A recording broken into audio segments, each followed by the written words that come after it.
いると言っていました。そうですか。今日は何人が来る？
Good evening, everyone, and welcome to the Genki 1 Lesson 7 question and answer live stream. It's good to see y'all here today. Let's go ahead and see what's happening in chat. We've got Carpe Diem, Chris Lane, Come to Japan Dan, my trusty mod, Nihongo Hunters, Patrick, Zyran, Radclaw, happy birthday, Stellar Chocobo, Yuki Achik, and Stadidis, as well as, I believe, Lynn, although you don't show up in the participants list. Stellar Chocobo, I think I said your name. And Kevin Richardson says, Minasan konbanwa. Minasan konbanwa. Thank you for being here. Just a quick announcement. Thank you to all of my patrons and everyone who's become a patron over the past 2 weeks. This month, anyone that joins and becomes a patron saint will receive one of these lovely Ando-san themed pins, as well as everything else that comes in the Patreon. Recently, for the $5 tier, we've added graded reading material, read-alongs. There's listening and shadowing videos based on Genki and the dialogues from these lessons. There's textbook practice, which you do along with myself and Yuki.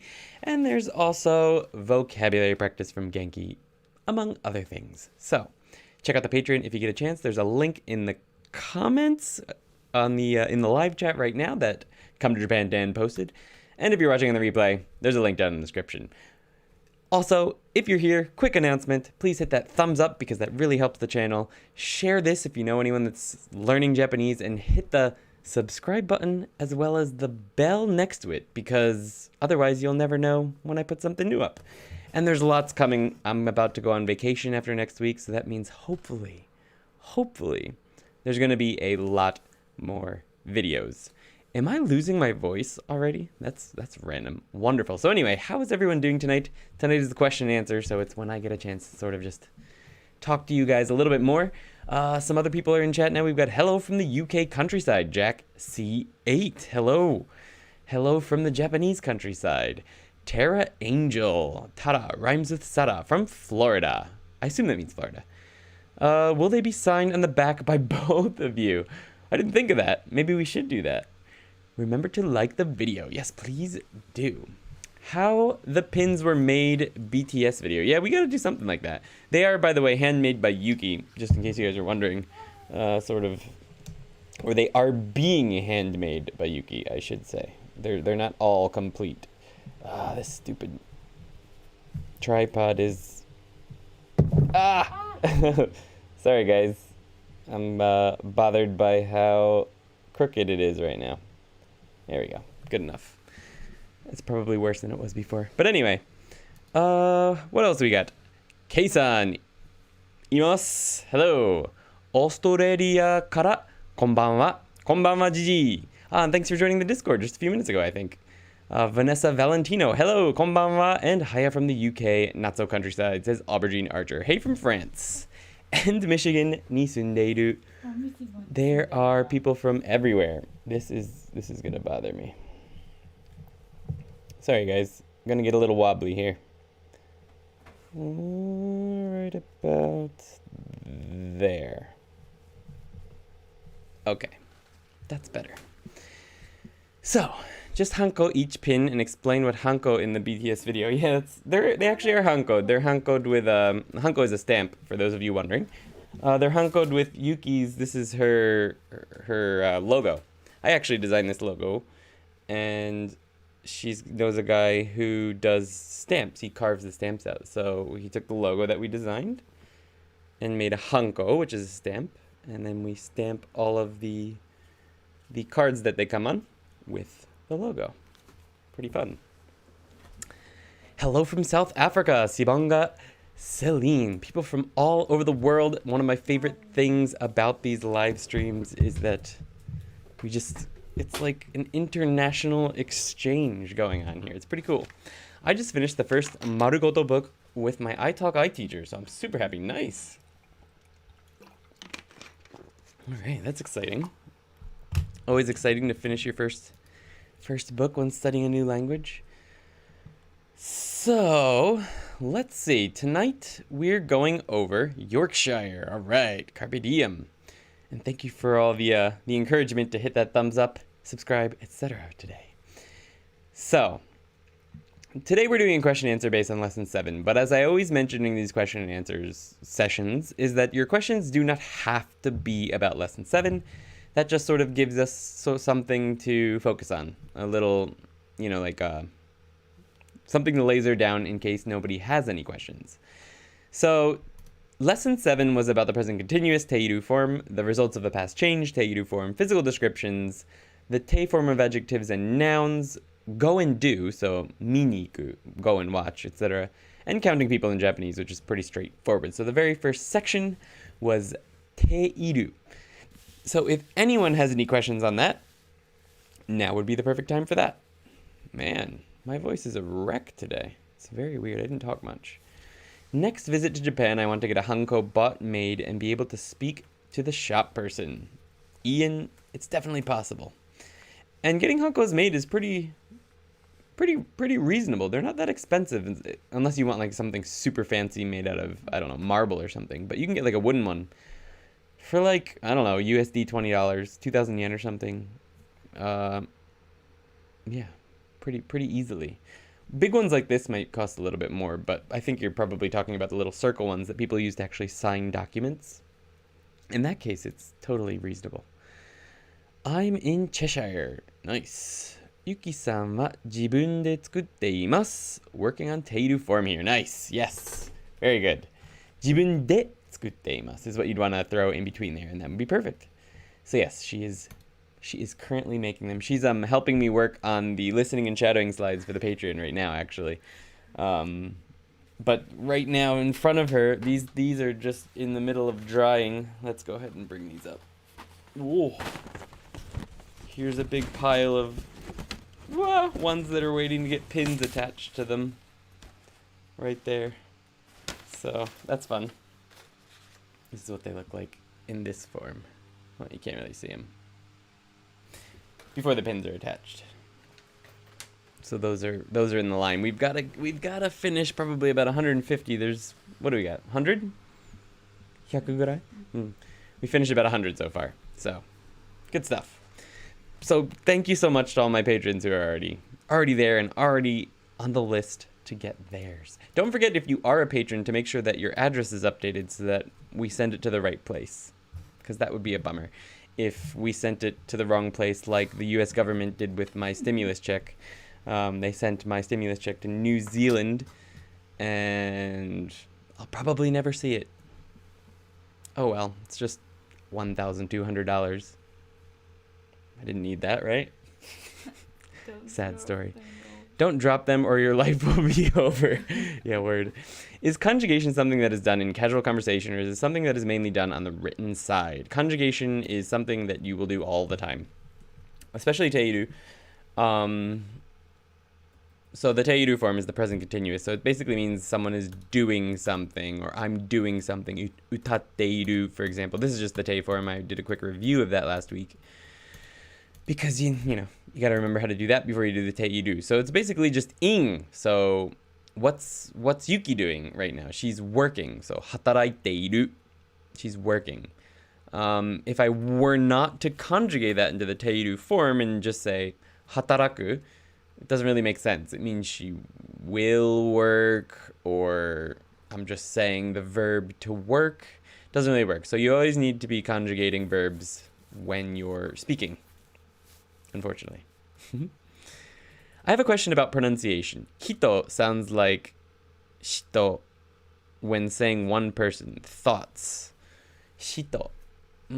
Some people probably do sound that way when they say hito. Yuki, say hito into the mic. Hito. One more time. Hito. So Yuki does not sound like shito when she says it. I imagine that even in English, like, certain people have a more pronounced s sound. When I'm editing audio, I often DS everything it's called, which is sort of toning down the S's. Some people have such strong S's or such strong sh sounds when they speak that it's almost impossible to get rid of them in a video. And I imagine it's something like that with Japanese. So when people say hito, it sort of comes off maybe almost lispy like as a shito, but it's not shito. It's definitely hito. In practice, when do you use infinitive versus present continuous? Example, 何をする versus 何をしている.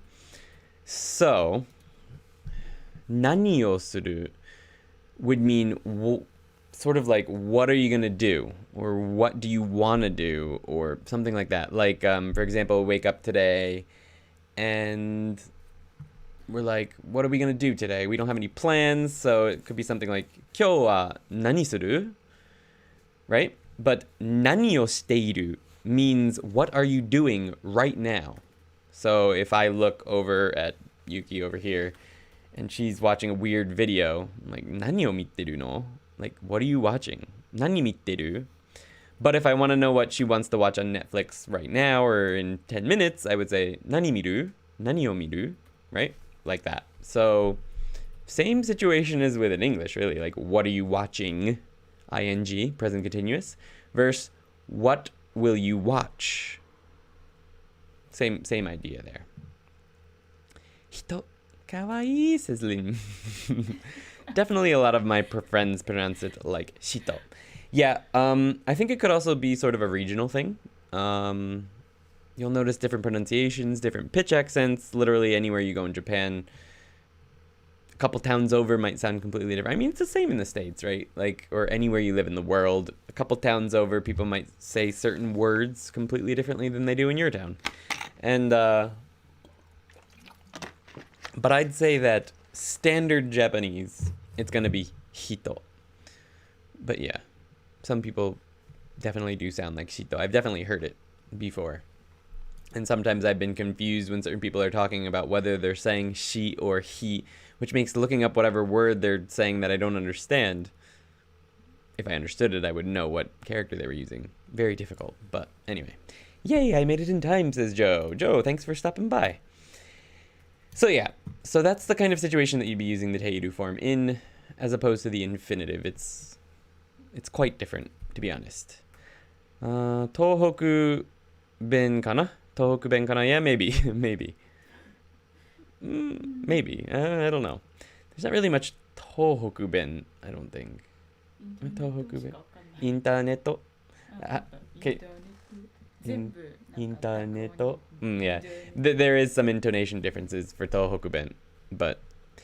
So did you only use Genki for your studying and then just moved to Japan? No. So I moved to Japan with zero knowledge of Japanese. The only Japanese I think I could speak when I got here was maybe gomen nasai and arigato. That's probably all I could say when I got here. And I didn't really bother studying for my first 6 months here. My first 6 months here were pretty much getting used to sort of living in my own apartment. It was the first time I lived in my own apartment. Like on my own, by myself. I'd lived in apartments in college, but with roommates and stuff. And getting used to the new job and stuff. And most of the friends that I made within the first few days of being here were foreigners, you know, other English speakers.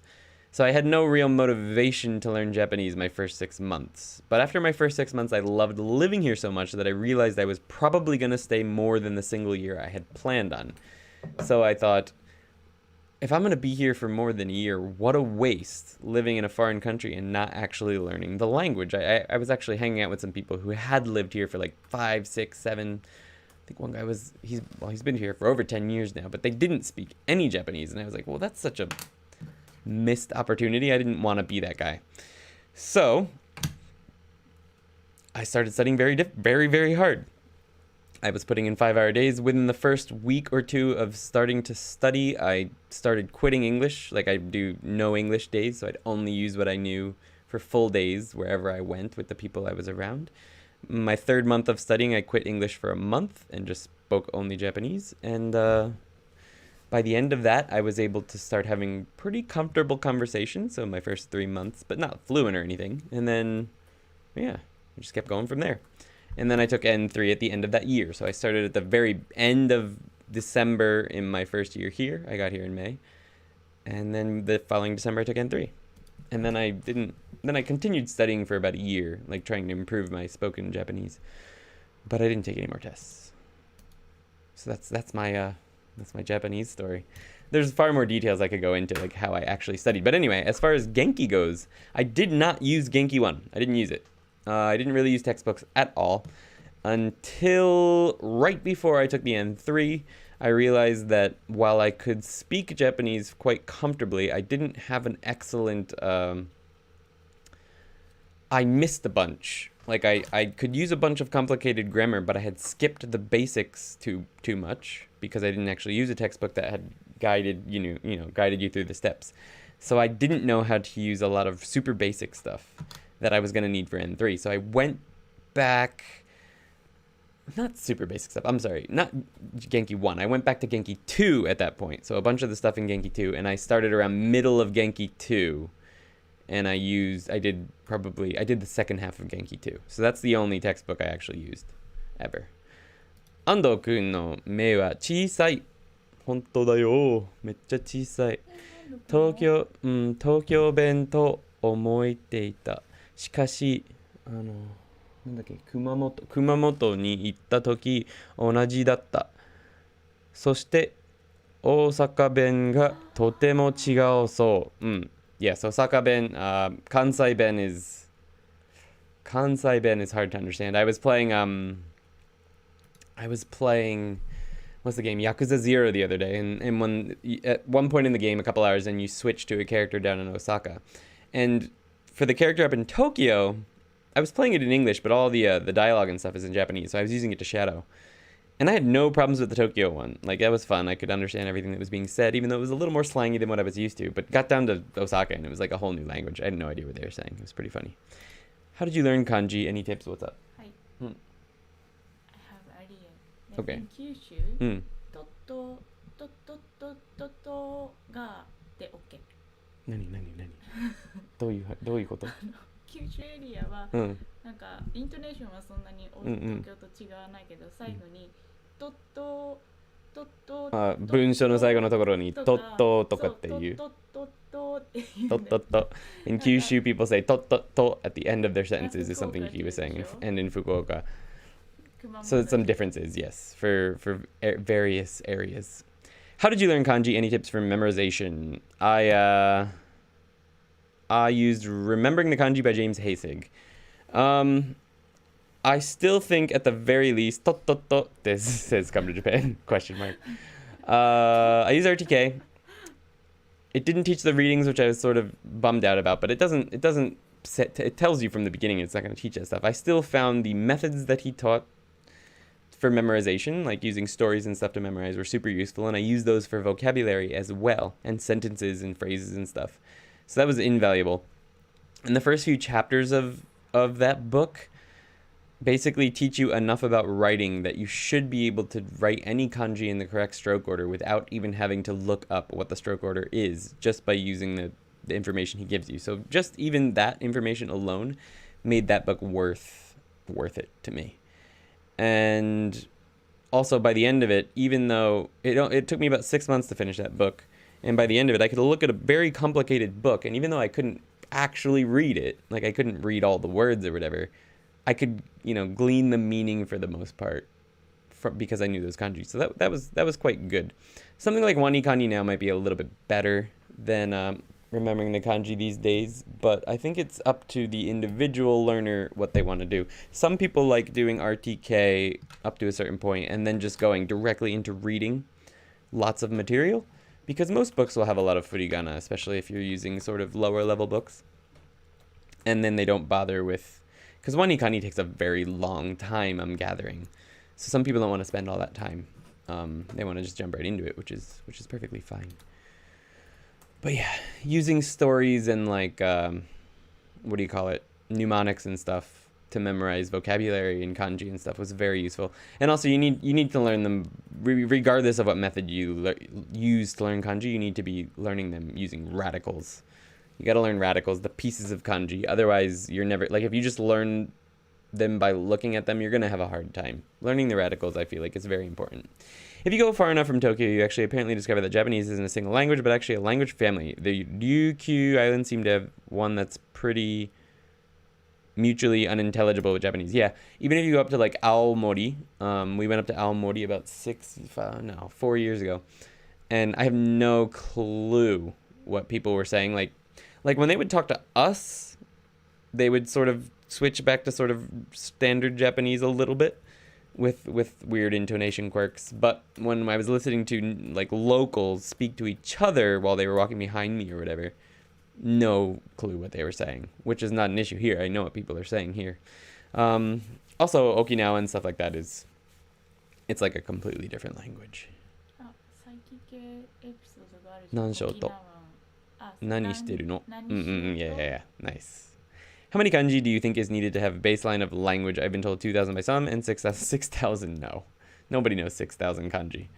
Well, not nobody. Somebody does. Somebody's going for that, ikkyu, the level 1 highest level test of kanji here in Japan. That might be 6,000. I doubt it.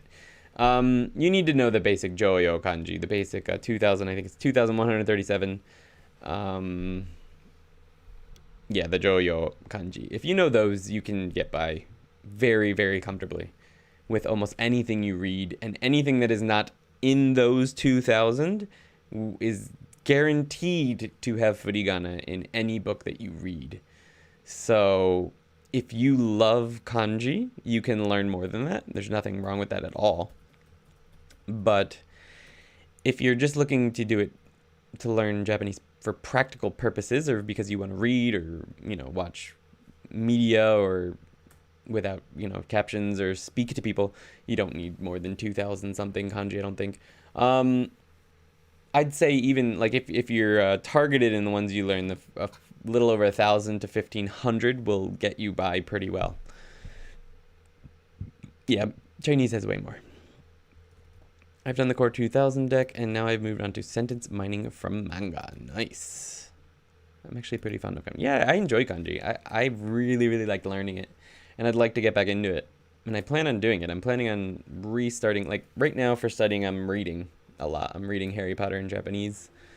It's pretty much all I've been doing for the past few days is reading Harry Potter in Japanese, because it's actually on the Amazon Kindle, because you can just look stuff up right away if you don't know the words. There's a good flow to it, and I've been enjoying that. But eventually I plan on going back to Wani Kani.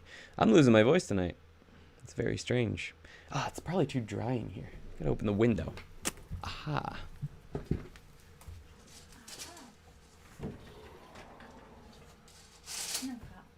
There we go. モイスチャーなものを食べればいいんじゃない？まあな。飲めばいいかな。I noticed with the 1200 I know I can surprisingly read a lot, even though my grammar is bare bones at the moment. For sure. I studied Okinawan language in college. At its origins, it is classified as a completely separate, unique, and different language than Japanese. Yeah, pretty neat. Random question. How well could you decipher Chinese writing? Not very well. Like, there's some words I can sort of pick out, but there's a lot of kanji in Chinese that is completely different from Japanese, or just doesn't exist in Japanese. Like, we didn't take them over, or they've evolved since Japan sort of took the kanji from China, I guess. It's a messy way of explaining it, but I imagine a native Japanese person would have a little bit more luck deciphering Chinese, because in high school and even in junior high school, they study old Japanese, it's called, or traditional Japanese, which used to be written in completely in kanji. It was only kanji, just like Chinese. So if you learn to be able to read that, I imagine you can read a little bit more Chinese, but it's still a very different language than Japanese. So I still imagine it would be difficult. Exactly, Radclaw, yes. Kanji class would be cool, I imagine. I like kanji more than katakana, oh hell yeah. Yeah, I'm not sure where Okinawa and Japanese diverge, but I bet it's somewhere during the Middle or Old Japanese, if not earlier. Yeah. Chinese is intimidating, everything is kanji. Yes. There are a lot of characters that are different in Chinese and Japanese. It can become very confusing, says Lynn. Yeah, Lynn studied Chinese, so she finds some fun little differences in words where they can they end up being completely different, but they're the same kanji. It's pretty fun. Oh, I've never heard of Old Japanese. So, do you have any study tips? Also, yeah, katakana is so annoying. Study tips is try a bunch of different things, different methods. And if you find one that you enjoy or that you feel like you could do every day, do it every day. And find a few of those things that you find that you enjoy doing, or at least don't want to hurt yourself when you have to do it. Something that you can do every day no matter what, and then do it every day no matter what, no matter how terrible you feel, do it. Ideally at the same time every day if you have the luxury of having a schedule where you can do it every day. And take a day off. Take at least one day off per week and don't do anything. Some people will study their, do wani kani or their Anki decks or whatever every day. I always took at least a day off, and I found that in the long run, that worked better. Because if you don't take a day off, most people, not everyone, gets burned out. So I used to go, I'd go out on Saturday night or whatever after work, and I'd take Sunday off. And then Monday, I'd have a pile of cards to study, but, it was Monday, so I got into it. It got me excited. So that's my main study tips. My partner has learned some Mandarin, and onyomi readings are sometimes completely unlike the original actual readings. Exactly. Ando-san teaches kanji. Who's up for it? Ando-san does teach hiragana on TikTok, but he hasn't done kanji yet. Could be fun. I was originally planning on doing kanji videos as well on the Patreon, and workbook videos. So I was planning on doing, 5 videos every 2 weeks? But that was, unfortunately, impossible. Also, I realized wani kani and stuff and RTK was way better than anything I could do in a video. So I didn't feel like reinventing the wheel for that. But mostly I just didn't have time. I did RTK Volume 1, then wani kani. It took a fair while, but with RTK Volume 1, it was nice that I could pretty much travel around getting a gist understanding of stuff without knowing the readings. Yeah, for sure. I finished wani kani a year ago and read pretty much anything very slowly. It's basically keeping my kanji alive by just reading stuff. Yep. Reading is, reading and writing, man, after you get the basics down is the way to go, I think. I've been enjoying reading. I've learned a bunch of new stuff just even in the past week, just from reading a book, which seems obvious, but I haven't had time to read Japanese in a very long time, so it's been nice. I watch Netflix movies in Japanese with Japanese subtitles. There's a good language learning thing in now. I'm not fast enough to keep up, but I can get the gist, then pause to look up stuff. Yeah, for sure. Whenever I watch anime, I always watch it in Japanese, which I can pick up most of what's going on, like 95% depending on the type of anime. Like if it's one of like the science animes, there's one about the human body and all the characters are different parts of the human body. That one was way too hard because it was all scientific, words and stuff. So that was hard to keep up with. But most like daily life ones, Psyche, stuff like that, even, I don't know, 7 Deadly Sins, stuff like that, I have no problem with, as long as I have the subtitles on in Japanese. So it's really nice to be able to see, oh yeah, I know that word, by seeing it. They might have been speaking too fast for me to pick every single one up, but sometimes, slurred words or just words that are said really fast, you can get it from the reading it. Well, I'm actually awake for one of these. I can't read your name, but Kristen. Good to see you. Thank you. However, I'm still in lesson 1. Thanks for all you do, Andy. You're welcome, and thank you. How would one improve their speaking skill given the limited vocabulary words? What I did, because my only goal was speaking. Now it's a little bit, because I'm teaching Japanese, my goals are a little bit loftier than they were. My only goals when I was studying personally were to speak Japanese fluently. So that I could talk to people around me every day. But what I did was I started learning connecting words and like words that native Japanese people use in between stuff, like eto and stuff like yappari, and words that have no meaning but that you can just sort of sprinkle in anywhere to sort of make you sound more native than you really are. And not native, but like more fluent than you really are. And just having little stuff like that, like やっぱり明日行かない. All I said was tomorrow not going. But with that yappari, it just sounds a little bit more natural. So learning little connecting words like that make you sound a lot better and makes your speaking flow. So like a lot of people will have really good Japanese, but they'll use like pausing words and stuff from English, like 明日は行かない, right? So trying to change every part of what you do when you're speaking the language, even when you're listening to people. So in English, when you listen to people, you sort of just do this.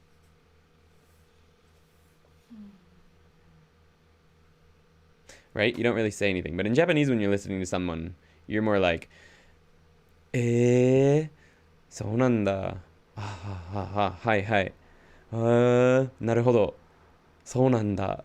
Stuff like that, right? You're constantly giving a feedback, which can be really awkward if you get used to that going back to English, because you get into the habit of, like, I'm in the habit of always giving that feedback when I'm listening to people, because I speak more Japanese in my daily life than I do English, like by a long shot. I'd say 80% of my life is lived in Japanese and 20% is English, and that's usually just work. So I get used to doing that feedback. So when I start talking to someone in English, I often do the same thing, and it can be a little bit awkward. But yeah, getting used to those little quirks that Japanese people do, it sort of masks the fact that you don't actually know a lot of words and just makes it flow a little bit better. So sort of getting into the flow of speaking is more important than the words, I feel like. Of course you need to know words, and they come with time, but trying to get into the flow of using 100% Japanese when you're speaking Japanese is really helpful.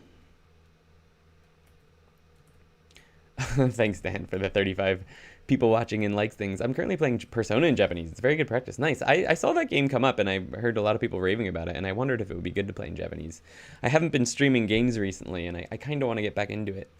And I'd like to stream something in Japanese to make it a little bit more appropriate for this channel, but I haven't had time to stream games yet because I often work late into the evening on Tuesdays, so we'll see. Especially if you're dealing with Meiji-era scientific words, which are usually wasei kengo. Yeah, you can't. No way I'm going to be able to follow that. I have ordered an old 1950s Japanese newspaper from eBay. It's mainly for crafting, but I intend to try to read it first. Nice, good luck. That could be fun.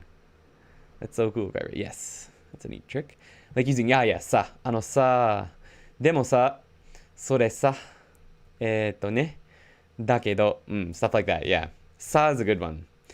It's like like, that's what it's like. It's like in English. Like, like that. さ、それさ、明日さ、行かないさ. Well, you wouldn't say 行かないさ. 明日さ、行かないね. Something like that. 明日さ. Yeah, it becomes Okinawa if you put the sa at the end of the actual verb. Don't put the sa at the end of the verb. But anyway. Well, that would make sense. そっか, says the antonym. Goblin Slayer likes saying that. Oh yeah, doing the feedback in English could probably come off as rude or condescending. Yeah, it's sort of... if you do the feedback in English, it's almost like you're not actually listening, which is awkward. People are like, are you listening to me? And I'm like, yeah, I'm giving all this feedback. But... So yeah, I actually, when I've interviewed people on my YouTube channel, I've only done, 2 or 3 interviews, but like the first one, I kept giving feedback like that. And it was it was awkward. I could tell it was a little awkward. So I have to get out of that habit when I'm speaking English. It's a long game. Nice. In some ways, it hasn't aged all that well, though. Oh, well, that's too bad. But neither, I mean, that hiragana game I was playing wasn't, or the kanji game I was playing wasn't exactly state of the art, and I still had fun with it on stream. So, doing it live on stream is the fun part. Like, those little quirks can be a fun part of the live stream. P4 was really good, really nails the small town Japanese living vibe. Nandemo nai sa. Yes. Can we actually do that? I don't know. I've never added sa after nandemo nai. Nandemo nai sa. I might not say that, but... Nanguru naisa. I've never... What is that? Nangaru naisa. Nanguru naisa. He says guru. He's got guru written. Nankuru naisa って福岡? Okinawa ka. Nankuru naisa. Okinawa ben, yeah. Throwing that sa at the end. I wouldn't put the sa at the end. Sa is more of like an interjection, like with you know? I meant some of the content of Persona 4 has an age. At least not to a Western audience. I see, the content itself. I see. Fair enough. I know nothing about it, so I can't really comment on that. Okay, so we just spent 30 minutes on talking about random stuff, which is fun. It's awesome. But I'm assuming that means that nobody has any questions on the Teiru form. So the next part of this lesson was the Teiru form for results of a change in the past. It depends on the verb you're using. So it's the same Teiru form. All the rules are the same. It's just that certain verbs are not ongoing actions. They're not active, so to speak, like sitting. You sit down once and then you are sitting. So suwatteiru doesn't mean I'm slowly sitting down. It means that I sat down and now I'm sitting. Stuff like that. And kekkon shiteiru means, you know, you get married once and then you continue to be married. It's not an ongoing process. I mean, it is an ongoing process, but you know what I mean. It's not an ongoing ceremony. So, dude, my vocal cords are like ruined. I don't know what's going on here. So yes, that is that teiru form. And I mentioned last week that itteiru and kiteiru means respectively someone has went somewhere and they are there still. And kiteiru means someone came and still are here. It doesn't mean they're in transit. So that was the teiru form for change. If anyone has any questions on that, go ahead and throw it up. If you have questions about anything else, that's completely fine as well. Or if you want to continue the conversation about interjections and stuff, that's fine as well. The next section was describing physical features, which was basically a body part, ga, and then the adjective that came after it. So, yubi ga mijikai, fingers are short.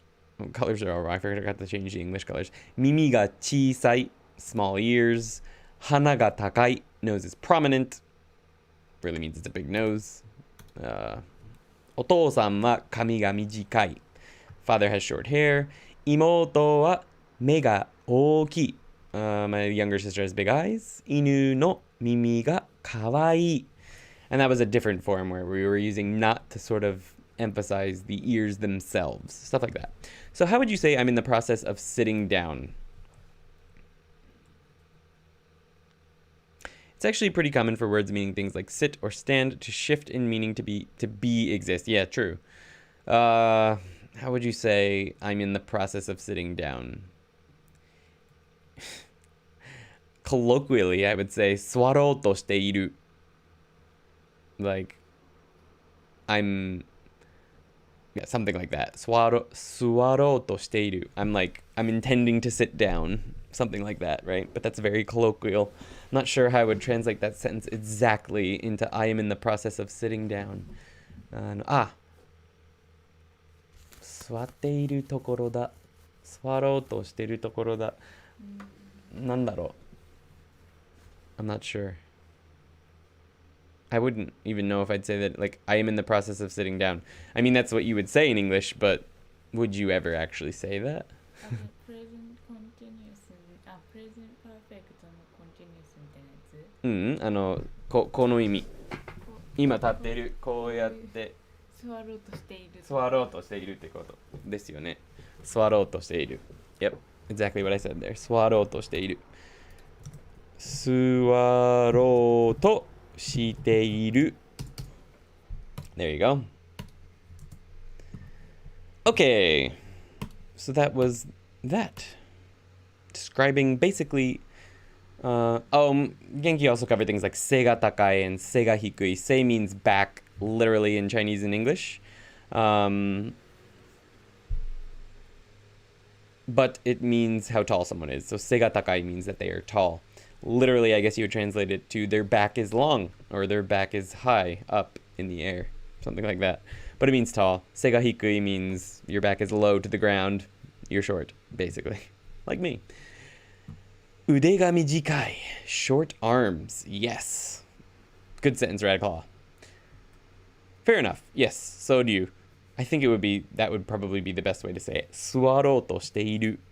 I guess it's not that colloquial. Colloquial. It's actually what you would say.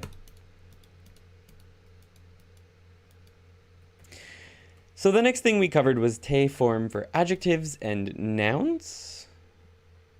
Your back is prominent. Oh yeah. Yeah, that could be another way to translate it if you go by the hana ga takai meaning. Nice. Although back is prominent would be a little... It's more like a Hunchback of Notre Dame. Maybe your back is prominent. Not sure. Or maybe when I was back when my back was ripped. The te form of adjectives and nouns basically is used for connecting sentences. So, hana ga takakute kawaii. Prominent nose, cute. Something like that. We currently have, yeah.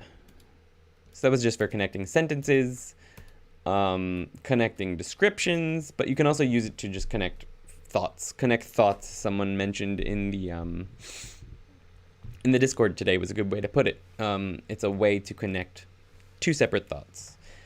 But it's also a way to string descriptive adjectives along together. So, terebi wa usukute ookii. The TV is thin and big. Sora ga aokute kirei. The sky is blue and beautiful. Party wa nigiyaka de tanoshikatta. Ando-kun wa small. Yes. I overslept. Just popping in. Diglets, good to see ya. How you doing? So it's like and, basically. Basically, it's like and. But you just have to be careful thinking about it like and, because you have to remember that there's many different ways to say and in Japanese. Like the to particle, people are often tempted to use the to particle between adjectives, but it's only used to connect nouns. It's translated as and, because it's like this noun and that noun.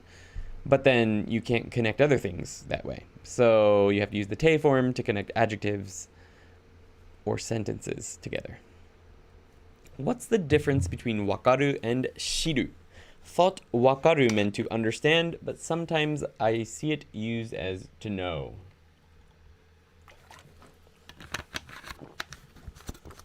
Yeah, that's a tough one.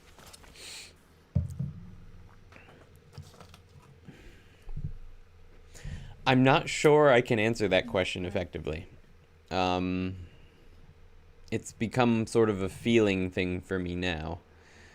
You can often use them interchangeably, sort of up to you how you want to use it. But wakaru is more like understanding something, like an experience or something, whereas shiru is knowing information, is the way I think of it for the most part. Like if someone gives you some kind of information, maybe they think it's new information for you, like, hey, did you know so-and-so was on vacation today? And you could say, shitteru. I know that information.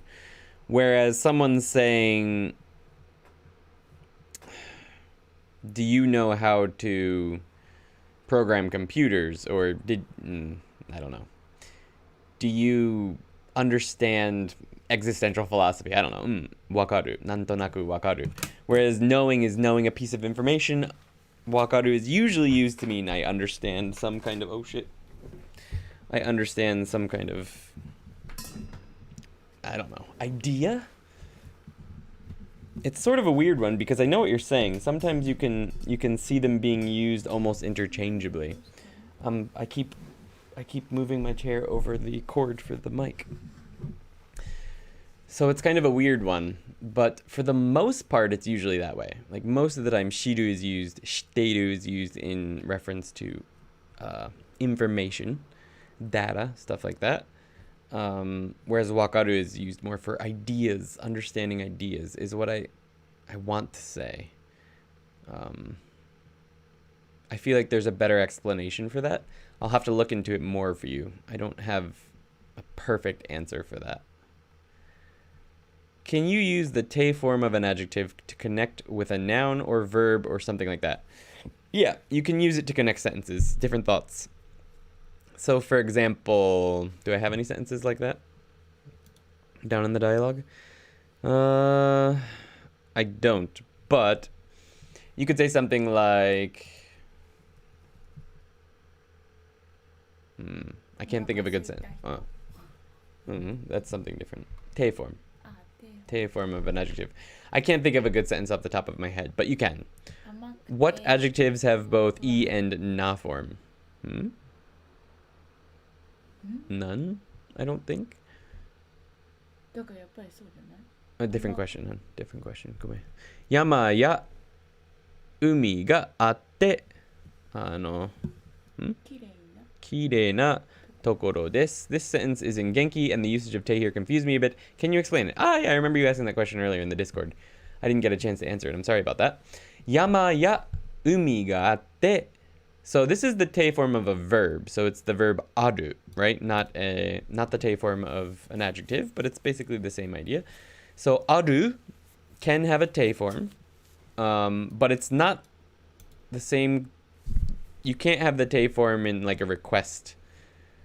In request form, I don't think you can have te iru for the te form of aru and iru, but used as a connector, as what's the word? Conjunction. You can use the te form of the verb aru. So what this means is yama ya umi ga aru. So that would be the one thought, aru. But if you want to connect to the sentence, it's a pretty area. Kirei na basho desu. So this area, we're describing the area, right? If you want to make them into one combined thought, you need to use some kind of conjunction to connect them. And the best one in this situation is probably the te form. So, yama ya umi ga atte, kirei na tokoro desu is a good way to say it. Another way you could put it would be yama ya umi ga aru de, aru. Aru. Yeah, if you made it 2 sentences, would be the best. The only other real way to do it is yama ya umi ga aru. Soshite kirei na tokoro desu would be maybe if you put it into 2 different sentences.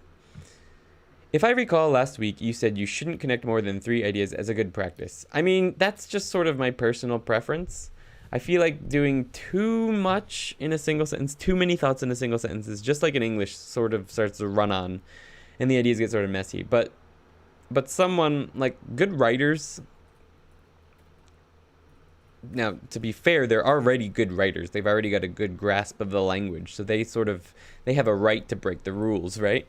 But I've seen people make very long, connected many sentences together and it works out. But as a beginner, it's probably best to limit yourself to 2 or 3 thoughts in connecting 2 or 3 thoughts, because otherwise you'll usually, like, if you try and write them out, you'll realize that you've got more than one thought. They don't need to be connected and it gets messy.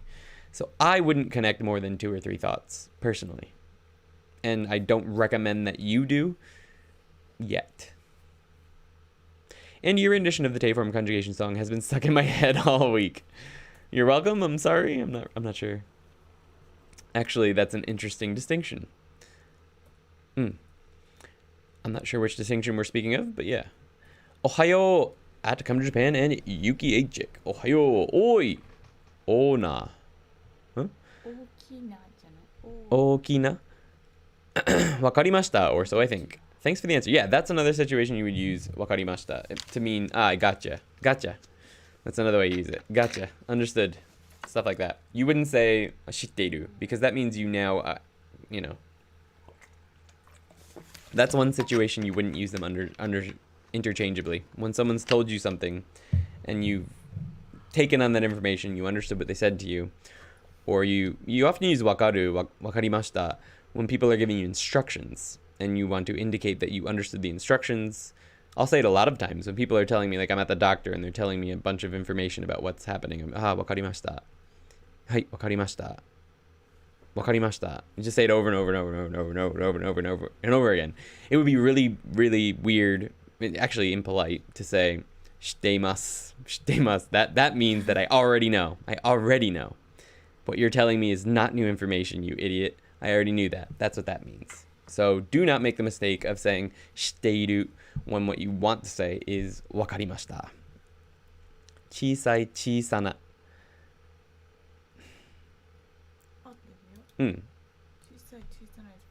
I understand, but I need to ちょっと待って。それが分かってるけど、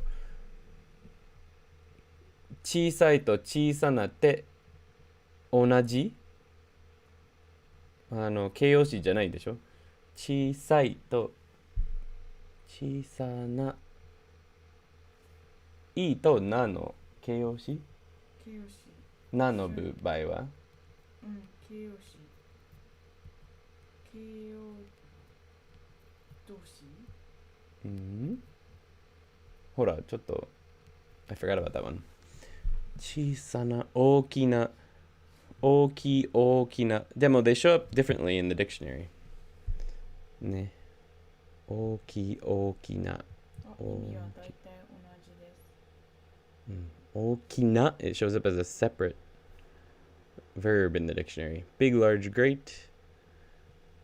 Whereas oki, the adjective has this completely separate entry. So like, yeah, I get what you're saying, and they are basically the same word, and they have essentially the same meaning, but they do have separate dictionary entries. So chisana versus chisai. So I don't know what the official distinction is. I think Yuki's looking it up in Japanese right now, but in dictionaries they show up in different entries. Their usage is pretty much the same though. I think those both exist, but there's slight differences in their usage. Yeah. So that completely contradicts what I just said, but I think I agree with you. That they obviously the way you're going to use them to connect things together, like describe things, are going to be slightly different. Chisana, like I wouldn't say chisana inu. I would say chisai inu. そう。小さ小なさなは自分が思ってる。小さな花だねっていうのは、小さいな。小さいなって思ってるってこと？そう自分だから綺麗なのなじゃないっそうじゃないてことか。なるほどね。アジェクティブじゃなくて、はいはい。アジェクティブじゃなくて、なるほど。自分が小さいって思ってるからそう小さななんとか。ちょっと待って。小さな。おー。Interesting. Okay, so I have an explanation for you. Okay, so chisai is just the literal adjective that means small, whereas chisana is not, I guess, a na adjective. It is an adjective, and it's using the adjective chisai, but that na is not the na adjective na. It's used when you think something is small. So it's not necessarily objectively small. You think it's small. So you might say something like chisana hana. So it looks the same, but what you're saying is chisai na. Like, isn't it small? Something like that. And then it's sort of been shortened into this single word, which is chisana hana. It's not shortened. Tada, I explained that way. Like, when included when you're like thinking. How do you like think that is ってことだよ。小さいなって思ってたら小さなって言える。Hey, hey. Yeah, okay, so it's not shortened that way, but that's basically if you think in your mind that is small. So chisai na, if that's what you're thinking, you would use chisana something or other. Whereas chisai, the adjective itself, the adjective is objectively small. So it's objectively a small dog when you're just literally just describing something objectively. Chisai inu ga imashita. But if I think, chisana inu da, if I just see a dog over there that I think, oh, he's so small and cute, then I might use chisana, right? I think those both blah, blah, blah, blah, blah. Crystal clear. Yes, it simply isn't practical to write very long sentences in a language with which you aren't very, very familiar already. Exactly, yeah. Like, I wouldn't even consider myself capable enough in English to write extremely long sentences. Like, I'm not a professional writer. So I don't take the liberty of writing extremely long sentences because I know that they're unwieldy and I'm not that good with the language yet. Inu wa chisakute aruiteiru. Yes, it's a good example, Joe. Kind of stupid sentence, but is it correct? It is correct. I tried to connect the adjective with the verb. Absolutely. Shiteiru, yeah, something like that, Red Claw. Oki and okina, yeah. Could Could you please explain the particle mo a bit more in terms of replying back to the person speaking? Kind of like when someone said nice to meet you and you want to say nice to meet you too. I don't think you can use mo that way. Hence having several... こちらこそ. For starters, the sentence nice to meet you isn't really a sentence in Japanese. For starters, right? Like, it's not really a phrase we use. What we say more is like yoroshiku onegai shimasu, which the literal translation is please be good to me. So I guess you could say please be good to me too, but it's not literally saying please be good to me, it's just a set phrase. So when someone says to you yoroshiku onegai shimasu, you just say yoroshiku onegai shimasu back. You don't need a to. You could say kochira koso yoroshiku onegai shimasu, but very, very polite. yeah. It's unnecessary. It's super polite. Like you could say kochira koso, which would be the sort of what you're aiming at there, the me too or you too. Kochira koso yoroshiku onegai shimasu, but it is very, very formal, which you're fine with. It's fine if you want to do that, but hence having several inflected forms in the K column. Aoki toka ne. Hai. Gotcha. That makes sense. That's what she said. Chisame, okime. Actually, the na is probably descended from a conflation of a variant of no and a truncation of an archaic verb. Probably something more like that. Franchise Yoshida. Otsumami ga aru yorimo otsumami wa aru no hou ga shizen na kiga shimasu. Otsumami wa aru. まあ確かに。ここね。昨日の先週のやつね。Yoshida-san, こんばんは is saying that for this sentence, おい、おつまみがある a more natural way of saying it would probably be おい、おつまみはある would be more natural. So using the wa particle.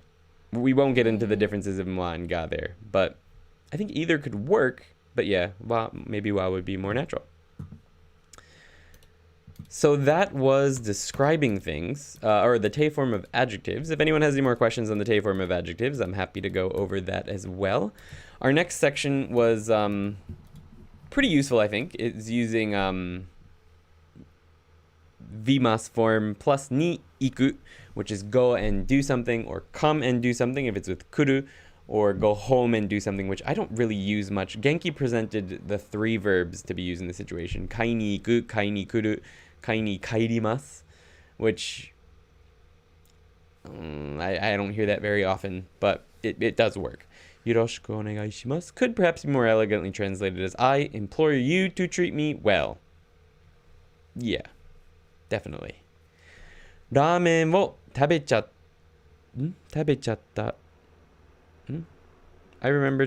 I seem to remember the na here was just for emphasis of feeling, so maybe that's related.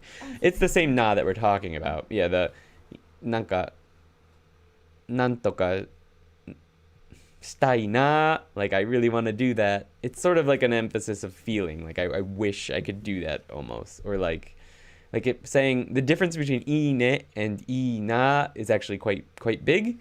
Like ine is saying, oh, that's good, nice, good for you, basically, whereas ina means I wish I could be doing that. Like it's not just like good for you, it's more like I wish that I was able to do that.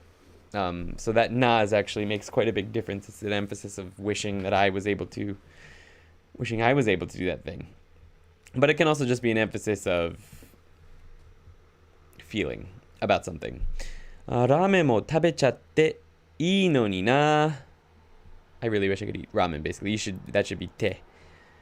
How is mixing kanji and kana?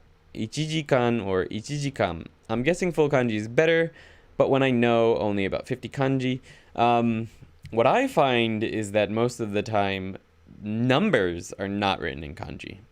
Sometimes in very official, not even official, like formal formal documents, what do I want to say? Like on gravestones, maybe, or on wedding certificates, maybe. Traditional documentation, maybe. In reality, most people will write an actual Roman numeral followed by the kanji. So, nijikan would generally be written as 2 plus jikan. Ne? That's obviously not true 100% of the time. Some people will write the kanji. But in day-to-day life, I generally see Roman numerals being used in Japan. As far as words like jikan, for the most part, you're going to see both kanji. Ramen wo tabechatta tte ii no ni na.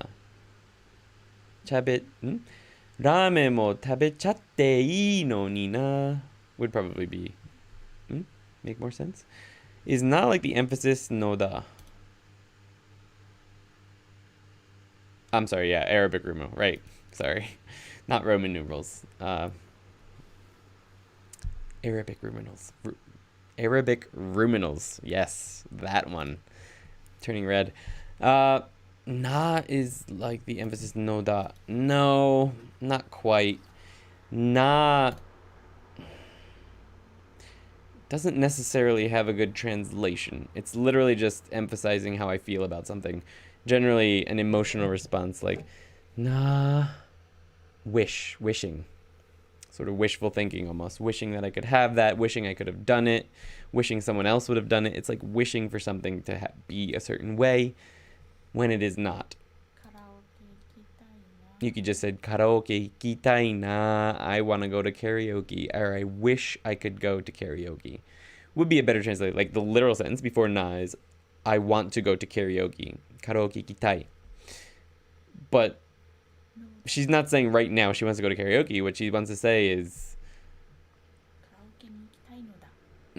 she wishes she could go to karaoke. Karaoke ni ikitai na. I wish I could go to karaoke in the end. Kana is a little bit different. Kana is it shows uncertainty. So if I were to change the sentence to karaoke ikitai kana, that means, do I really want to go to karaoke? So it changes it actually completely. Nas maybe roughly might be nice, eh? Something like that. Noda is more certain. Noda, Yuki just mentioned, and she's correct, obviously, is more. So there's more certainty to it. It's emphasized, but there's like, I wanna go to karaoke. Karaoke ni ikitai no da. Of course, you would, in spoken language, you would shorten the no to ikitai da, but that's more of like nda is covered at the end of Genki 1, and it's just emphasis. Like I really want to do that. Oh no, not emphasis. I'm sorry. It's explanatory. Explanatory. So it's kind of like, because I want to go to karaoke. Karaoke ikitai da. Or just explaining something. Yeah, explanatory, I think is the word I'm looking for. Okay, kind of wondering. Doing great, Andy. Thank you. Kek, good evening. How you doing? Good to see you. My voice is ruined. It's like daro. Daro and kana. No, they're all a little different. They're all quite different, actually. So, daro. Daro is more like, don't you karaoke ikitai daro. Ikitain daro. You want to go to karaoke. I believe you, like, that's, it's different. It's definitely different. So. Daro or wish to may want to do that. Okay.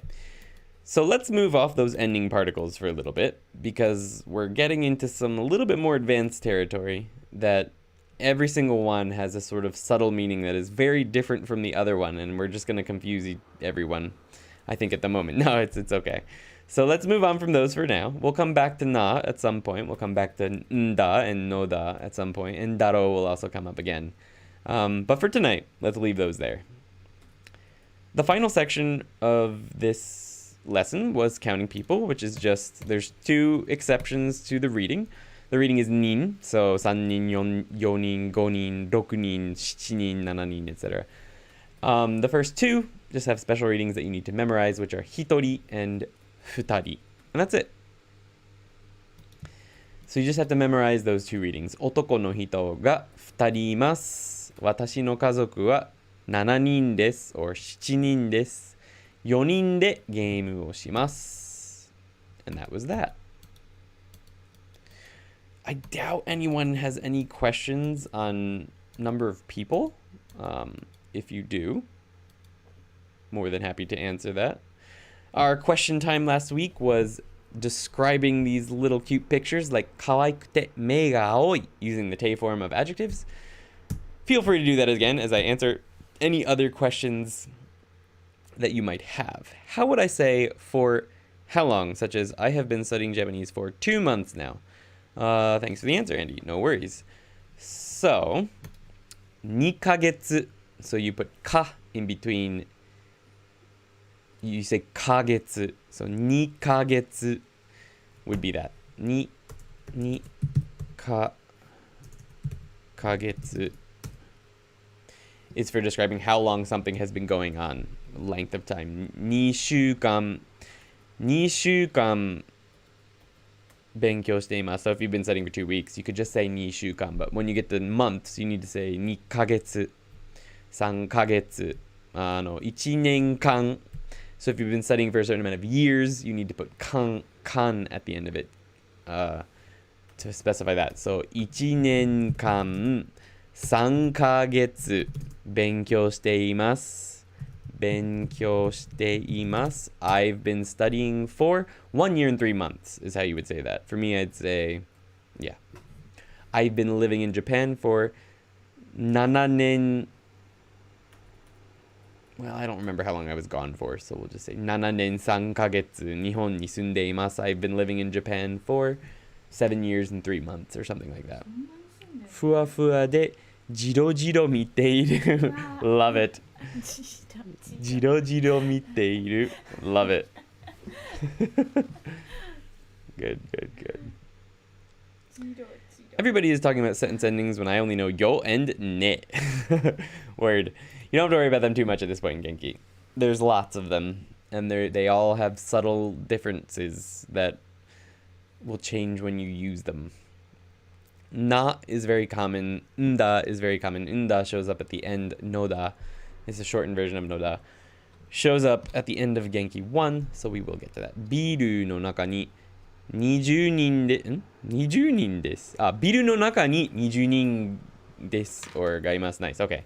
For some reason I thought that was biru. I thought there was 20 people inside the beer, but it's biru, ne? Inside the building. A little off topic again, but do you have any recommendations for reading material for beginners like novels?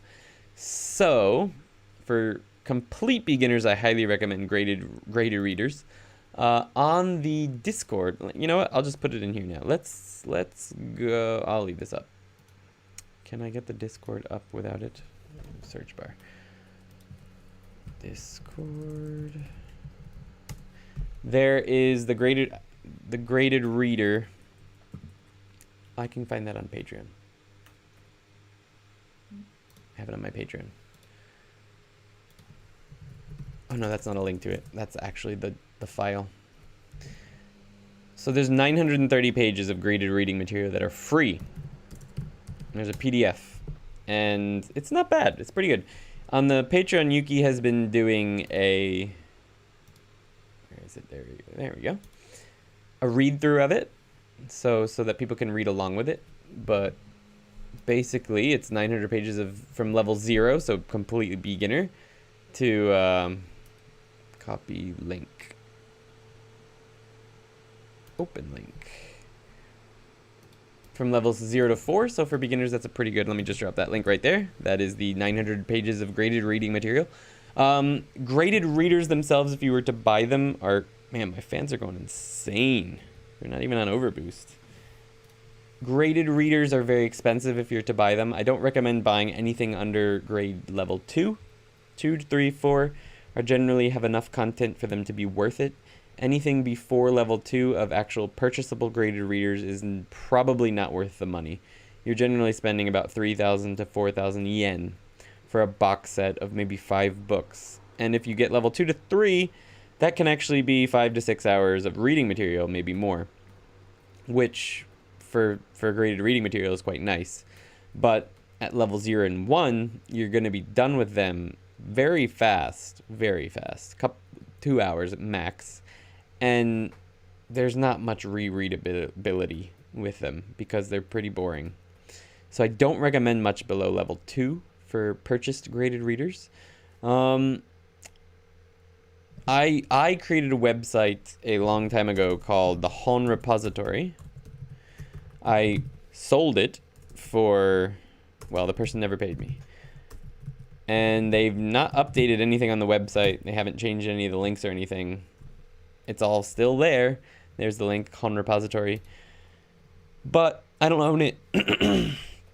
They own the site, but I still have access to it. So there's that. I saw some recommendations on a Discord somewhere, or no, on Reddit, I think. And I might actually pick up some of these books at the library and review them because they look quite promising. 5分で5分後に意外ななんだっけどうやって読むんだっけ解決じゃなくて解決じゃない結末ね This is a title of a set of books that are apparently pretty good for learnings for people who are learning. I'm going to pick a couple up at the library. There's also one about for 10 minutes, like learning something in 10 minutes. Apparently they're good for learners, so I'm going to pick a couple of those up next week at the library and check them out and see if they're any good. They're called 5分後に意外な結末 So an unimagined ending in 5 minutes, basically. So that's another one that might be good. They're free, 0 through 4. I thought only 0 was free. Well, that's awesome. Get those as soon as you can, guys, because those were great. Especially 3 and 4. I really enjoyed 3 and 4. So I highly recommend those graded readers if you can get them for free. I thought only 0 was free. Nice. So I missed some other questions. Let's see. When you enter Japanese restaurants and they ask how many people, why do they say me instead of nin to indicate the number? It's more polite. When I walk into a restaurant, or we walk into we say san nin, yon nin, when we're talking to the staff. But in Japan, waiting staff is always below the customer. Customer's always put up on a pedestal, right? We're kings, basically, when we go into a restaurant. So they speak to us as if we were kings. So, nin is not necessarily keigo, which is super formal Japanese. Me is. So, 1名様, 2名様, 3名様, 4名様. So that's basically 4. I don't know how to perfectly translate that in English, but that's how you count people in keigo, which is extremely formal, super polite, you know, speaking to someone way, way above you. That is not taught until quite a bit later. But yes, that's the difference there.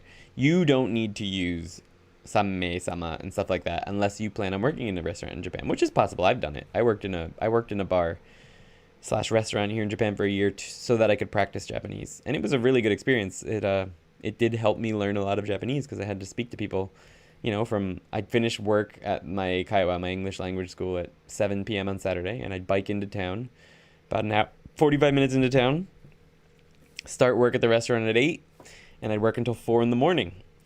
So, but I was speaking Japanese the whole time, and so that was a really good experience. I mean, it was terrifying because for starters, I'd never waited tables before. I'd never made drinks before, officially.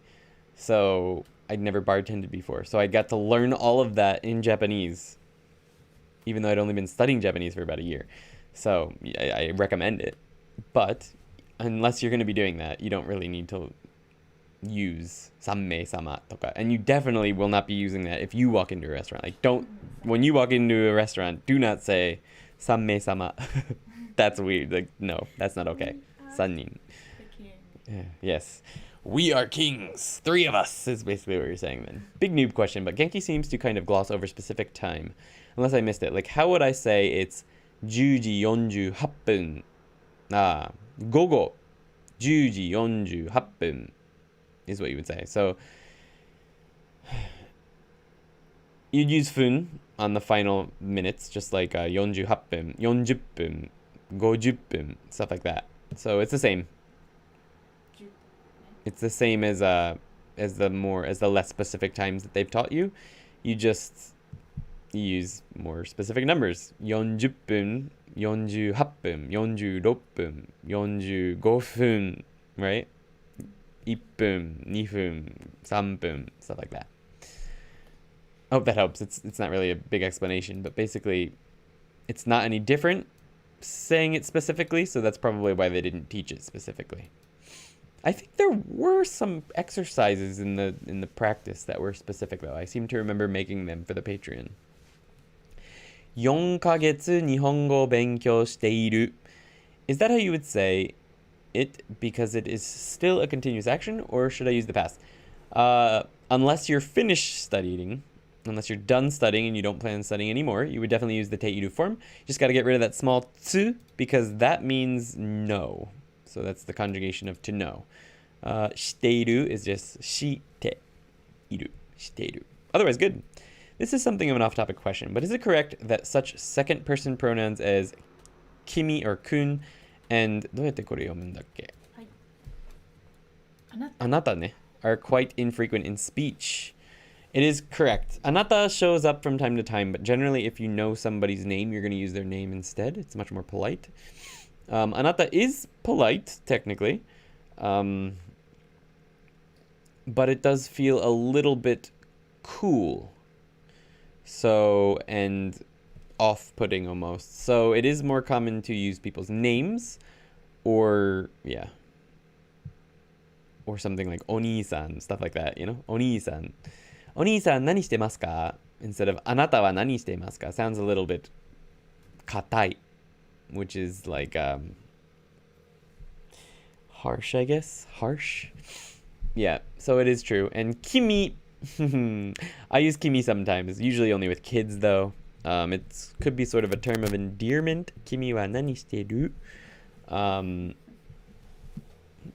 But I use kimi a bit. I do use it. But yeah, not very frequently. You're not going to use it with people unless you're pretty close to them or they are way below you. People may use it for you, especially older dudes in Japan. But otherwise, yeah, it's true. They're not they're not very frequent. Arg, my Siri keeps trying to answer you. I'm sorry, CD. Kevin Richardson, I understood that. Nice. Right now, graded readers. All right. Okay, cool. On the home repository, I'm interested in Rotasu no Mori no Densetsu ne. Looks cute. I don't remember all the books I put on there. I picked them up a long time ago. I made that website about 4 years ago before I left Japan for the first time. But I really enjoyed making it. I really would like to continue it. I'd like to update it. It's pretty outdated.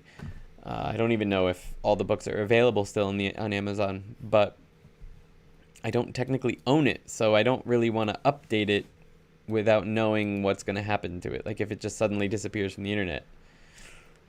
You know, what am I going to do?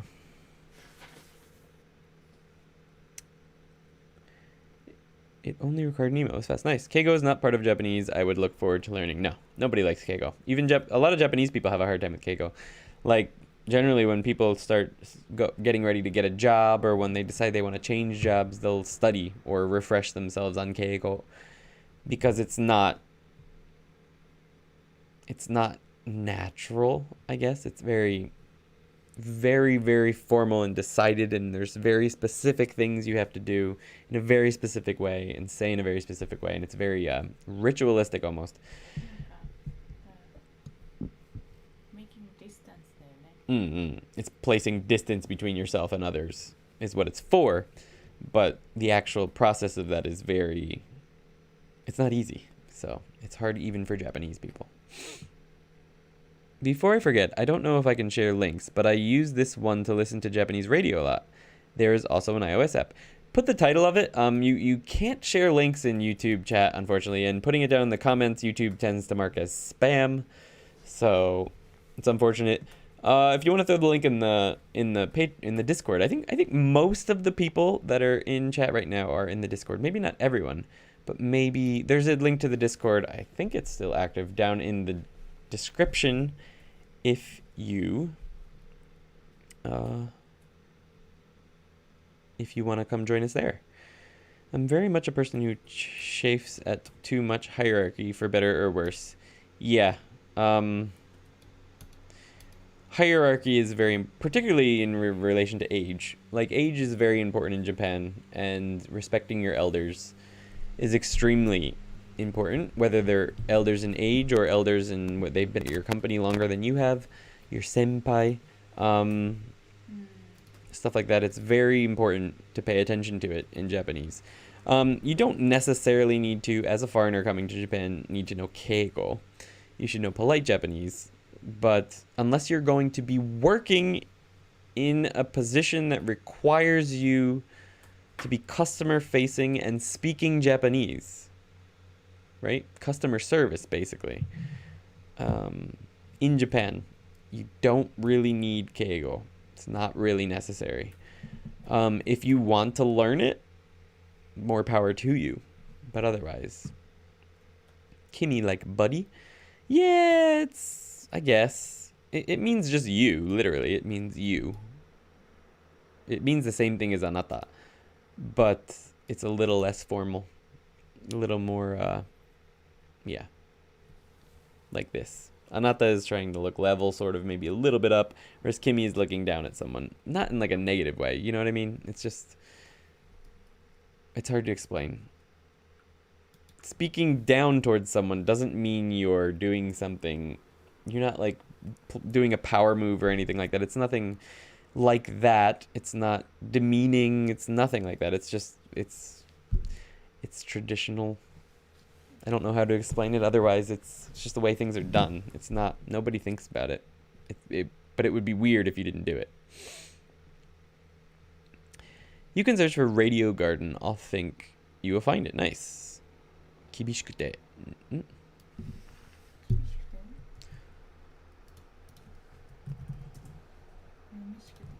Mm-hmm. 激しくて激しくて眠い激しく眠いかもしれないね Alright, so I think thank you, Dan. Sweet. The listening link. Sick. Thank you, man. Thanks for putting that up. Appreciate that. Don't forget, guys, Come to Japan Dan. He runs a channel where he's trying to bring people to Japan for free. And he plans on doing that using the proceeds from his YouTube channel one day. So make sure if you're not subscribed to him, if you want to come to Japan someday, that you are subscribed to him with the bell turned on as well. And make sure you hit the bell for this channel as well, so that you know when new stuff goes live, because many new things are coming soon. One senior is 1,000 failures. Also, senpai can be read as senpai. I find this amusing. I'm all for that, says Redclaw. Nice, thanks. Yes, so that's his goal with his channel. So go check him out. He's got a lot of fun videos on there. We've done some collaborations together. We did a, I think it's on my channel. We did a race around, we did 2 collaborations, 3 videos in total. We did one where we gave tips for learning Japanese a long time ago, which was fun. That was a lot of fun. And we also did a race around our cities looking for vending machines. See who could find the most, back when I fancied myself a J-vlogger. And that was fun.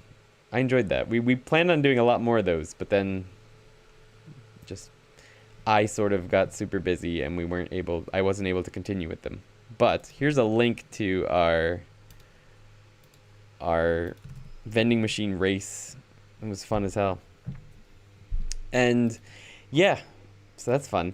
Also, if you're not subscribed, which I can't imagine anyone here in the chat right now is not subscribed. But if you're not, please make sure you hit the subscribe button. I'm currently at 4,967 subscribers. That means we are 33 people away from hitting 5,000. I didn't think I would get to 5,000 in my... I've been on YouTube for a year now.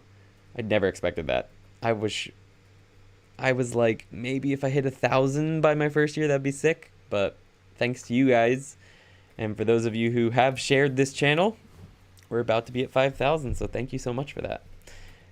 I just missed it. Oh, damn, says Lucian. Lucian, I saw you earlier, but that's okay.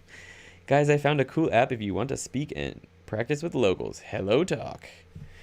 Is it 5,000? YouTube is like my analytics and my actual page are they're unsynced. I don't know. They've been very off sync. Oh yeah, according to my actual channel page, I'm at 5K. Woo woo, 5K. 5K, sick. Someone, I don't know if they're here right now. I'm not sure who it was exactly. Someone on the Discord maybe, I'm not sure, shared my channel on Reddit. And that post blew up. And that brought me from about 2,500 to almost 4,000. So thanks to those guys. That helped a lot. Yes. So yeah. Woo woo, 5K. That's exciting. Thank you so much. And 133 patrons, I think. You guys are the best. Thank you so much. Yeah. I think that's it. We both have work in the morning. So, I came from Reddit, said Meng. Oh, nice. Sweet. I definitely, that Reddit post, I appreciated that a lot. That was a surprise. I woke up one morning, I went to bed with a certain amount of subscribers, and I woke up the next morning with 1,000 more. And I went, whoa, what just happened? It's crazy. But yes, I have one more week of work, and then I'm on vacation for 4 or 5 weeks. And I plan on getting a lot of content done in that amount of time. Hopefully I can finish some of the videos I've been promising people. Stuff like how to be able to write any kanji with only 30 minutes of studying. Stuff like, what is on my list? todo.com. Godan verbs, explaining Godan verbs and what Godan means in more detail. Why you need a Kindle if you want to study Japanese. My review of Wanikani. An intro to kanji. How to find sentences for Japanese Anki decks. How I study Japanese. And how I plan to get to N1 Plus from wherever I am now. That's my list of videos to come. So that should be exciting. Yes, it's summer vacation, man. It's going to be nice. I mean, I'm going to be spending most of my time trying to get a little bit ahead on Patreon. I've basically been in a point with my Patreon videos and my lessons here on YouTube to where I finish Saturday and I release Sunday morning, which is exhausting. So I'm hoping I can use the break to get a little bit ahead on that. Because if I don't get a little bit ahead, I can't make anything but these lessons and Patreon videos. And while I love making these lessons and Patreon videos, I also am not getting everything out there that I would like to get out there, creatively speaking. So hopefully I can get ahead. There's a post on Reddit today asking about Genki videos. You came up again, so maybe more subs incoming. Yay, thank you. That's exciting. How about kanji without studying? Oh, that'd be nice. Thanks for the stream, says Radclaw. Thank you for being here. You should do a video on classical Nidan verbs. I know nothing about classical Nidan verbs, so it would take me quite a bit of studying, but hopefully I'll be able to do some stuff. Carpe Diem says, will Yuki be on holiday as well? No, unfortunately she won't be, but she's switching to part-time from August. So she's going from about 45 to 50 hours a week down to 20. So, yay. That's exciting. So we'll be able to do a lot more work together, and she'll be able to work on her business more, and hopefully we're going to get her website. Yes. We've got plans on that. Yeah. We've got a pretty solid plan moving forward on that, so that should be up mid-August by the time all of the new pins go out. The Ando-san pins to patrons. So thank you so much. Thank you so much to my patrons. I hate studying kanji. It's so hard, says Starlight. Can be. I highly recommend stuff like RTK, Remembering the Kanji, and Wanikani. I imagine it's useful. I know some people who don't study kanji. They're starting to now, but I know a person, if you guys are in the Discord, you know Molly, or, well, Taylor drew is she Molly in the Discord or is she Molly on YouTube? I can't remember which one. But anyway, she just reads lots and lots of books, and she was able to pass N1 without ever studying kanji. So if you don't like studying kanji, maybe just read a lot. Thanks, Andy. Very much appreciate your explanations. Japanese seems to be coming much clearer with your explanations. I'm happy to hear that, Kevin. Thank you for watching, and I hope I can continue to be helpful as we go forward. Lots more to come here at ToKini Andy. Yeah, but part-time in Japan is more like actual full-time. Yeah, no. But no, she's convinced them to work. She actually controls her own hours. So right now she has to work, I think it's 180-ish hours per month. So now she's going to be dropping down to maximum 120? Maximum 120. And that's just if there's some crazy stuff going on. But generally speaking, 20 hours a week. So that'll be nice. Also, do you have any tips on how to go live in Japan?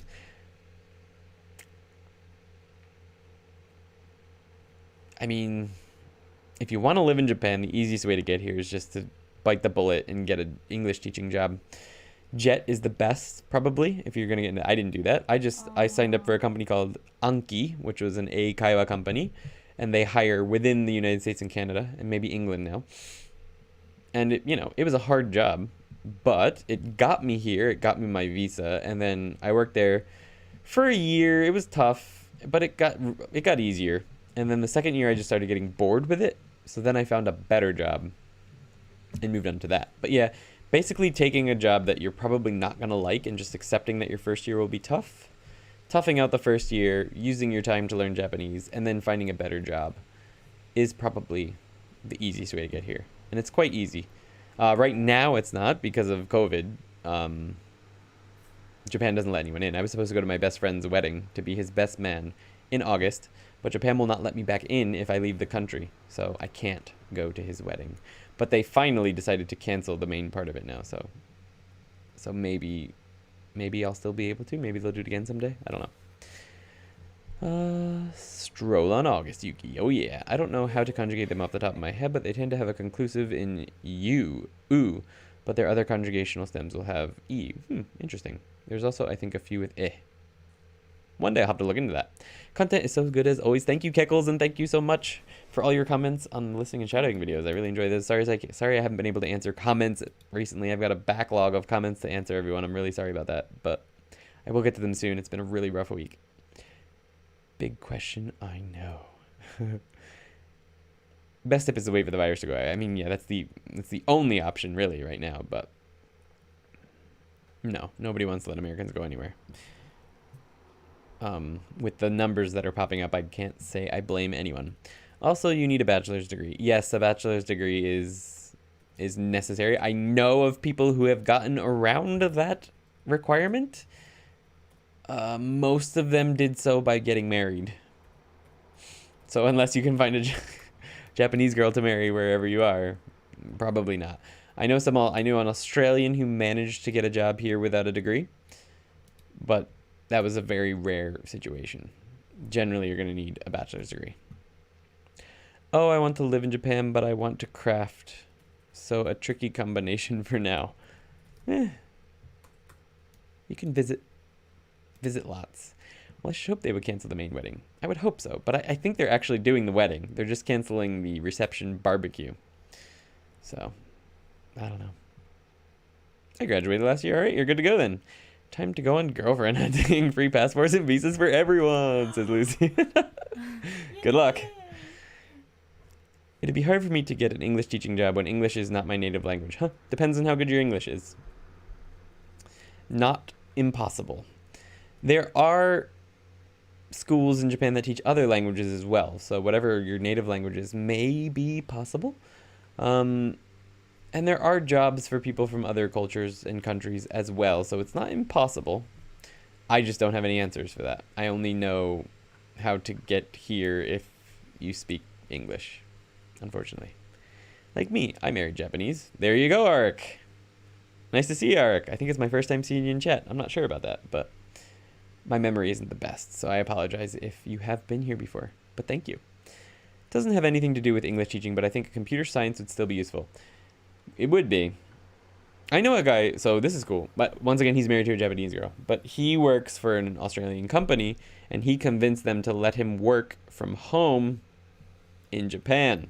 So they moved to the countryside here in Japan. They built a house, and he works in Australia from Japan.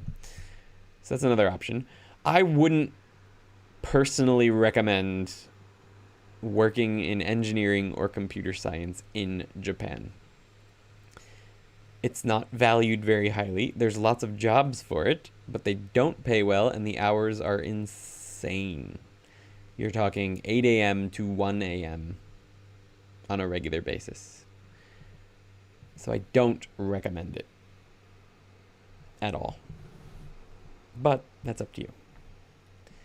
Andy's dating tip video is coming next week. Oh, I don't know if you want my dating tips. Dating tips いいじゃん教えてあげれば Yuki says I should make it. We'll see. I'm not big on dating tip videos, but classical conjugations have a whole slew of forms that aren't used in modern language. On that note, the classical verb oku conjugates okiki, okiki keri, okureba.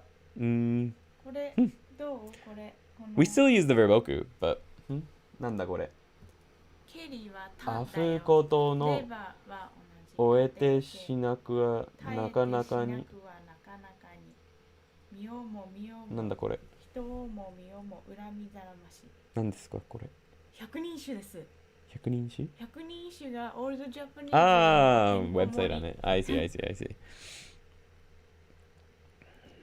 Oh good okay sweet ケリーっていうのは Would they still hire someone as an English teacher with that kind of degree? Yes. My degree is in IT. I started as a computer science major and I had a rough time with math, so I switched to IT, IST in particular at Penn State University, and they still let me into Japan. They don't care. As long as you speak English, you're fine. People wonder why Japanese people aren't that great at English. It's because they'll hire literally anyone to teach their kids English. I think I'm a decent English teacher. I don't particularly enjoy teaching English. I enjoy teaching Japanese. I enjoyed being a kindergarten teacher, which is what I was for 4.5 years. I taught not English. I taught kindergarten in English. Different. I didn't actually teach the kids English. They just picked it up naturally from doing origami and stuff with me and playing outside and going on walks. And that was fun. But teaching English is meh. I'm doing it again now because it's only 40 hours a month. And I get paid the same as a full-time job here, so that was a no-brainer. But I don't love the English teaching part. Now Ando-san's dating video could be an amazing... Okay, Ando-san's dating video might be something I consider. That could be fun. That could be fun to make. I'll have to consider that. That's a good idea. You're gonna have to get some credits there, Keckles. Love it. I mean, if anything, it would be great to get insights to how it is to date someone from Japan, and Yuki supports it, Andy the Love Master. It could be an interesting thing to talk about, for sure. It is very different. There's differences. There's no doubt that there's differences between dating someone from wherever you're from and a Japanese woman, or man, I imagine. I've always wanted to do a series, actually, talking to Japanese mixed, I guess, couples is what they call them here. So like American women in a Japanese man or vice versa. And just to talk to them about their struggles, I think it would be fun. Because there are struggles. There's that are very related, very, very closely related to cultural differences and language differences. So it's a very interesting topic, actually, to talk about. But okay, so that oku became okiru. Okay, there's also the te oku, like to put oku.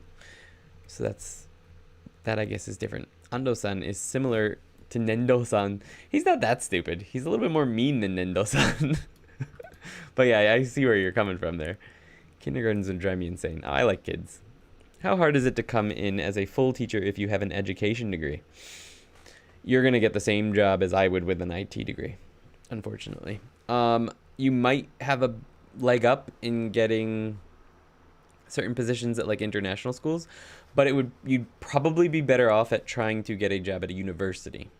So if you have an education degree, I would recommend trying to direct hire with a university because they pay significantly better and the jobs are generally much better. So if you have a full education degree, try and get a university job. don't even bother with English teaching. How cute are Japanese kinder kids going out in those trolleys? They're cute. How did you and Yuki meet? At a barbecue. We were just friends for like 6 months, and then I taught her to snowboard, and then we started dating. Is it easier for a foreign man or a woman to get into a Japanese relationship? It's probably easier for men, because Japanese men tend to be a little bit shyer than Japanese women, in my experience. I know plenty of Japanese women who date Japanese men, but Japanese men tend to be a little less aggressive. So I know a lot of Japanese women who have had a lot of trouble dating in Japan, more so than men that I know. They were friends, and then he showed off his true Ando-san personality, instant love. No. Ando-san is only for YouTube. It's my true character, but different story.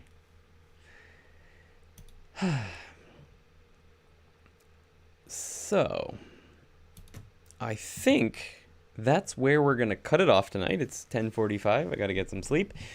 So, please remember, thumbs up wo kogeki shite kudasai. Please attack that thumbs up button. It helps this channel. Share your favorite video from my channel with anyone you know who's interested in Japanese, because that helps us too. Check out the Patreon if you want an Ando-san badge. Show me a badge. Any badge. If you want an Ando-san pin, we also do textbook practice from Genki. This is made with mizuhiki. It's a traditional Japanese paper art, but it's very durable because it's covered in lacquer. And I basically cover Genki vocabulary, textbook practice. We do textbook practice with you, so it's like you're in a classroom, even though you don't have a classroom where you are self-studying, with the textbook practice videos. And we do listening and shadowing videos as well over on the Discord, as well as reading along with graded reading material with Yuki. So check that out if you get a chance, and thank you so much for being here tonight. I appreciate everyone's questions and just getting to chat with you guys. That it makes my day every single time. Seriously, being able to chat with you guys makes this whole YouTube thing a lot of fun. It's why I stream a lot more than make regular videos these days, because this is just way more fun. What can I say? Any last comments? Let's see. All right, I'm off to do birthday things. Happy birthday, Radclaw. Have a good one. Thank you. Good night, Andy and Yuki, says Antonim. Otanjoubi omedetou gozaimasu, says Yuki. That means happy birthday in Japanese. Mata ne, says Lin. Mata ne. Attack the Patreon, says come to Japan. Well, nicely, ne? And share everywhere. Yes, please do. Liked and shared your face on social medias. Thank you, Lucian. Appreciate it. Carpe Diem says, don't forget to sign the backs of those badges, both of you. That's a good idea. We might have to do that. We have to work on our signatures. Thanks again, says Chris. Thank you. Excellent teacher for my self-studying practice. Good job, says Joe. Thank you. I appreciate it. Goodbye, says Stellar Chocobo. Arigatou gozaimasu, says Lucian. Otsukare-sama deshita. I didn't fall asleep this time. Nice. See ya, Zyron. Tataku. Happy B-Day, Rad. 楽しかったです。俺も。お疲れ様でした。See you guys later. Bye bye. Say bye bye. バイバイ。ありがとうございました。